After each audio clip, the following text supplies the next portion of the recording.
Hello and welcome to Newsfeed, your daily dose of what people are talking about online, from news stories to what's trending. Now, the hurricane-turned-tropical storm Ian has battered Florida. Rescuers have been searching for missing people after severe flooding and strong winds swept across the southern U.S. state, leaving millions without power. A state of emergency has been declared, and President Joe Biden has declared a major disaster in the state, a move that frees up federal funding for storm relief. Flash floods have turned streets into rivers and cars into boats. Ian is the strongest hurricane to hit Florida in recent years. The storm has since been downgraded, but officials say it's still extremely dangerous, with more storm surges and high winds forecast over the next 2 days. Even though they'd been preparing way before Ian struck the state, Floridians were shocked by the sheer force of the hurricane. The sea level in the Gulf of Mexico has regressed so much that residents could walk on the sea floor. There is no water in the Gulf of Mexico. This is something I've never seen. I sure hope it doesn't come back all at once, but I tell you, this is bizarre. Millions and millions of gallons of water have just disappeared. They're probably all sitting in somebody's town down south, but I can tell you, I could literally walk half a mile out there. Just so you know, we have not had a storm take this track since 1950, 72 years ago, since a storm has taken a similar track like this in the eastern Gulf of Mexico. Let's get right into it. This is our latest favored track map. All right, if you've been following us, you know we've been talking about this area for several days, Bradenton, Tampa, up to Gainesville. And this area here in the red, I'm very, very concerned about life-threatening storm surge, 100-mile-per-hour winds, rainfall over a foot. All right, if you are in this area, you need to seriously consider evacuation. Some disaster movie-like scenes have also been recorded on Florida's streets. Trudy here said it was crazy that many people didn't heed the call to evacuate. She said those people should be fined, and now many residents are trapped inside buildings and are pleading for help. Morales here is a solid proof that even if storms hit Florida, its people never lose their sense of humor.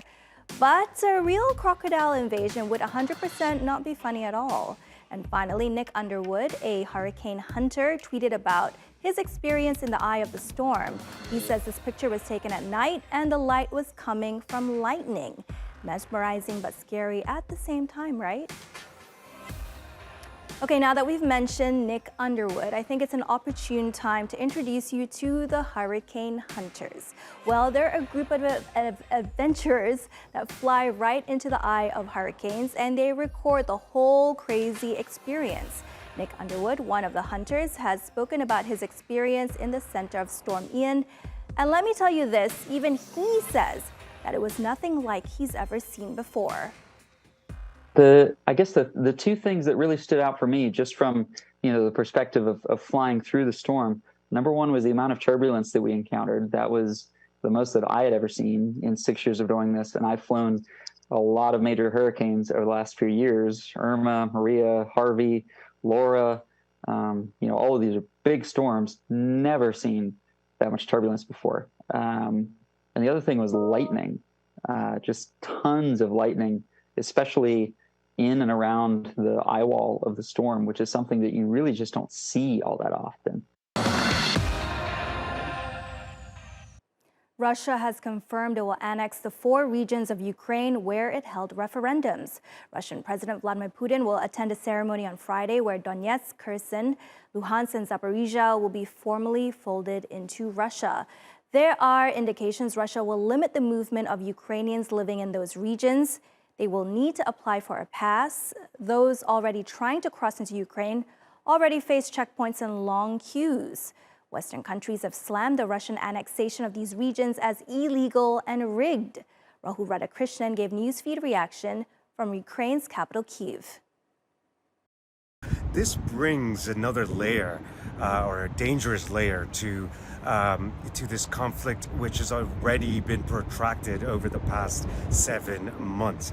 Now, what this could mean is that the Ukrainian civilians who were, according to reports, coerced to vote would be essentially conscripted into the Russian army and then pitted to fight against the Ukrainian army. Kyiv says that any Ukrainian civilian who had a role in setting up these so-called referendums, or what they call sham referendums, will be punished according to Ukrainian law. Now, on the front lines, it does remain a war of attrition. The Ukrainian forces are making advances on the northeast as well as the southern fronts. That's the Kherson front. Now, in the northeast, and they're pushing towards the eastern territories of the Donbass. That's the provinces of Donetsk and Luhansk, especially around this town of Lyman. Now, Lyman is important because it would essentially give the Ukrainian army an upper hand in this war. However, fighting there is ongoing, and we are receiving very little information about this because there are media restrictions on all of this. But what happens next is quite important.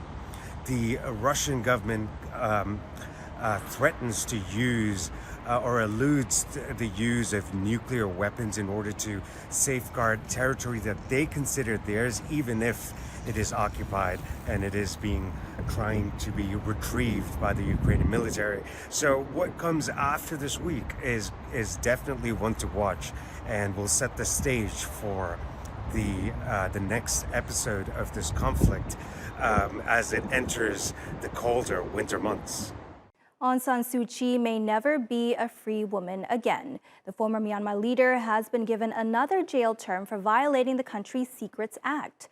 A military-run court sentenced the deposed leader to 3 years in prison on Thursday. She'd already been sentenced to 20 years in jail for charges her supporters say are politically motivated. The 77-year-old Nobel laureate has denied all the allegations against her. Suu Kyi's former economic advisor, Professor Sean Turnell, was also sentenced to 3 years jail on Thursday. Australia has rejected the Myanmar court's ruling against its citizens, saying he'd been unjustly detained for 19 months. Turnell's wife posted this on Facebook, saying her husband was an economist at heart who worked hard to bring investment to Myanmar. She said he's done nothing wrong and deserves to be able to return home to their family in Australia. She issued a plea for authorities in Myanmar to help with his return. Meanwhile, Elaine Pearson, Human Rights Watch's Asia director, tweets that the junta's willingness to pass sentences on the pair shows that Myanmar has no qualms about international pariah status. All right, on to what's trending. And if you've been on Netflix recently, then chances are you're aware of Monster, the Jeffrey Dahmer story. The series depicts the horrific murders of men and young boys by the real-life serial killer Jeffrey Dahmer. Emmy-winning actor Evan Peters plays Dahmer, who killed 17 people over the span of 13 years. Monster sheds light on how Dahmer got away with killing people for so long, most of whom were from marginalized groups. The show has now broken Squid Games' record for biggest Netflix debut series ever. In its first 5 days on the platform, it drew in more than 196 million hours of viewership. But not everybody is a fan. Families of Jeffrey Dahmer's victims are slamming Netflix for forcing them to relive their trauma. Rita Isbell's brother, Errol Lindsay, was murdered by Dahmer in April 1991. In an essay published on Insider, Rita called the series harsh and careless. She is distraught the series is making money off the brutal killing of her brother. She says that even though the show's creators say it wanted to portray the tragedies from the victim's perspective, Netflix never even contacted her about the show depicting the murder of her brother, Errol. Errol's cousin Eric Perry said Monster has forced his family to relive the horrifying events. He tweeted above a side-by-side comparison of his cousin Isbell's court testimony and the way it was depicted on the show, and said that the show is re-traumatizing over and over again. And for what? How many shows do we need? Fans of true crime are divided online. What might be entertaining for some is a traumatizing reality for others. Now, this fan tweeted out saying that she has been watching the Jeffrey Dahmer series and she thinks Netflix portrayed the tragedy respectfully. She says the show took a lot of care to show each victim as kind and loved. But this user says it doesn't matter if people don't think the show is disrespectful, saying, quote, "It's not your loved one being exploited." Rachel agreed by saying, quote, "I really do not understand the purpose of this Dahmer show because it's definitely not honoring or respecting the victims. This is just a show for people who like to romanticize serial killers like they're mythical creatures." All right, tributes are pouring in for Coolio, who died at age 59 on Wednesday. The Grammy Award-winning rapper was among hip-hop's biggest names in the 90s, and in the age of streaming, his song Gangsta's Paradise is still one of the world's most listened to songs, racking up over 1 billion views on YouTube and Spotify earlier this year. As I walk through the valley of the shadow of death, I take a look at my life and realize there's nothing left. Cause I've been blasting and laughing so long that even my mama thinks that my mind is gone. This song from the movie Dangerous Minds and sampling Stevie Wonder grew Coolio's star power to massive proportions. He won a Grammy in 1996 for this track. Actor Michelle Pfeiffer, who starred in Dangerous Minds, posted a tribute on Instagram saying she was heartbroken and his was a life cut too short. She says working alongside him, he was nothing but gracious, and 30 years on, she still gets chills listening to Gangsta's Paradise. Ice Cube, a former member of rap group NWA, said Coolio's death was sad news and that he witnessed firsthand his grind to the top of the industry. Tragic. I am a child of the 90s and I grew up with Coolio. He had a larger-than-life personality and was a wonderful rapper. He passed away earlier today at 59 years old. He was visiting a friend, went to the bathroom, didn't come out for a very long time, was found unresponsive. EMT suspect that he had a heart attack. 59 is so young, sending so much love to his family. Rest in peace, Coolio. Been standing most our lives, living in a gangster's paradise. Now that was... As I walk through the valley of the shadow of death. Been spending most of their lives living in the gangster's paradise. Rest in peace, Coolio. Now, our next story, Volkswagen Group is now offering Porsche shares to the public. This supercar brand is currently worth $72 billion and made a speedy start, excuse the pun, on the stock market. The car giant is aiming to fund its move to electric vehicles. Volkswagen listed Porsche and priced its shares at the top end of the indicated range, raising almost $19 billion. The move increased Porsche's total value up to a little over $76 billion, and believe it or not, that is close to the market capitalization of Volkswagen as a whole. With investors marking the listing as a historic moment, more than 113 million shares of the Pearl of Volkswagen have been sold so far. And we're saying arrivederci to an Italian legend. The true beast on the asphalt with an astonishing V12 engine has been built for the very last time by Lamborghini. In an emotional farewell, the Lambo engineers named the last Aventador to hit the road ultime, or final act. Aventador has been the shining star of the supercar brand since it stepped onto the stage. Lamborghini calls Aventador a clean sheet car with 700 metric horsepower, offering different options like Roadster, Coupe, and Super Veloce. The Aventador has given the ultimate comfort, luxury, and speed that a V12 engine is capable of. Model by model, the supercar became lighter, more powerful, and faster.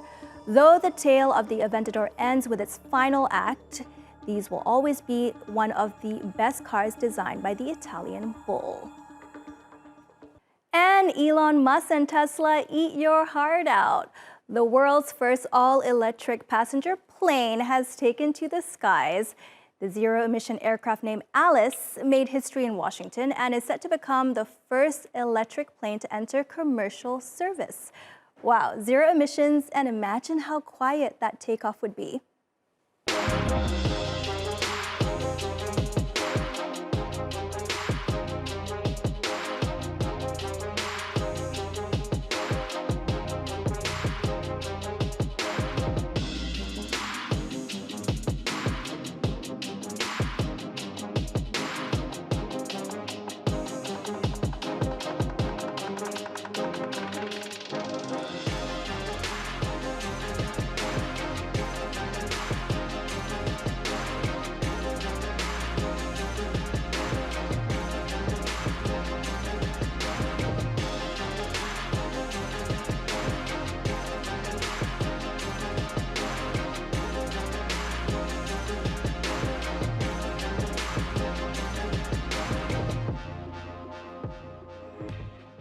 And that brings us to the end of today's newsfeed. Find this show on YouTube and do subscribe to our channel. Bye, see you same time tomorrow.